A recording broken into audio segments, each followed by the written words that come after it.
20 बरस शासन में रहने के बाद बिहार के लोगों की बर्बादी और बदहाली के बाद अब नीतीश कुमार 125 यूनिट बिजली फ्री का अगर लॉलीपॉप दे रहे हैं तो कोई इसको मानने वाला नहीं है। बिजली के विषय में जो समाज के लिए सबसे बड़ा इशू है वो है स्मार्ट प्रीपेड मीटर का, जिसकी वजह से हजारों परिवार अंधेरे में जी रहे हैं और प्रीपेड होने के वजह से लोगों का बिजली एक दिन भी अगर पैसा नहीं दिया तो कट गया। दूसरी जो समस्या है कि बिजली का बिल गलत आ रहा है। आप बताइए, अगर 100 रुपए के बजाय 500 रुपए बिल आए और फिर उसमें 100 यूनिट आप फ्री कर दीजिए, उससे फायदा क्या है? लोगों का तो उससे नुकसान है। जनता इस झांसे में आने वाली नहीं है। नीतीश कुमार की विदाई तय है। नवंबर के बाद यहाँ बिहार में नया मुख्यमंत्री बन रहा है।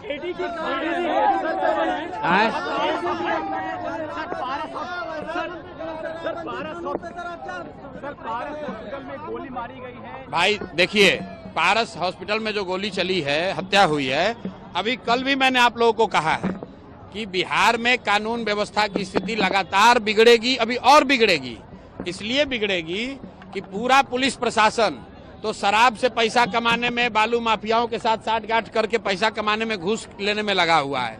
जितने मंत्री हैं, जितने सरकार के लोग हैं, वो ट्रांसफर पोस्टिंग में करोड़ों रुपए का उगाही कर रहे हैं। तो आप जब पुलिस वाले शराब और बालू से पैसा कमाने में लगे हैं तो कानून व्यवस्था का काम कब करेंगे?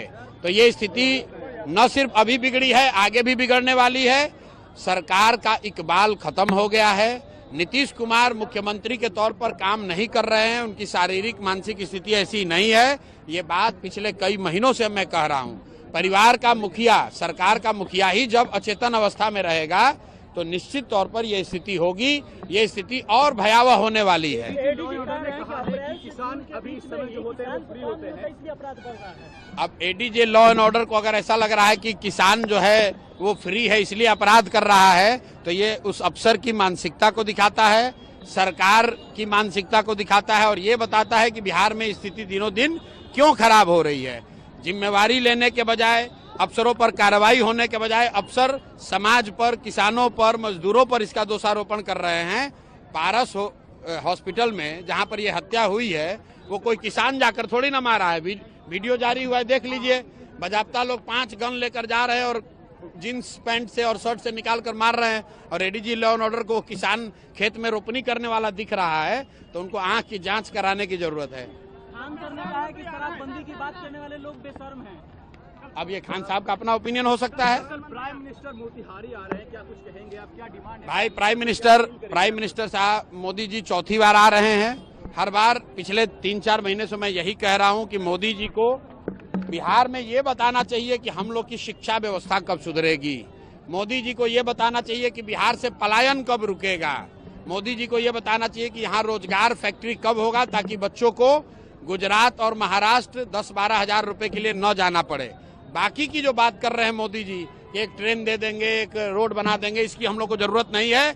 ये हम लोग सब अपने से कर सकते हैं। हम लोग के बच्चों के लिए रोजगार होना चाहिए, पलायन बंद होना चाहिए। 2 रुपया कम मिले लेकिन बच्चे अपने परिवार के साथ रह सके, लोग अपने परिवार के साथ रह सके, पढ़ाई कर सके, रोजगार कर सके। लोगों की ये इच्छा है। और आपने अभी सभा में देखा, मैंने पूछा भाई अगर वोट बिहार का है तो फैक्ट्री कहाँ लगना चाहिए? लोगों ने कहा बिहार में लगना चाहिए। और मैंने ये भी पूछा कि बताओ 15 साल में आप मोदी को वोट दे रहे हो बिहार के लोग, मोदी जी ने फैक्ट्री कहाँ लगाया है, बिहार में कि गुजरात में? तो हर व्यक्ति कह रहा है कि नहीं गुजरात में लगाए हैं। और फिर मैंने लोगों से पूछा कि ये आपको आगे मंजूर है? तो लोगों ने कहा ये मंजूर नहीं है। अब ये नहीं चलेगा कि आप वोट बिहार में लीजिएगा और फैक्ट्री गुजरात में लगाइएगा। बिहार में बदलाव होगा, बिहार में जनता का राज होगा, बच्चों के लिए शिक्षा रोजगार होगा।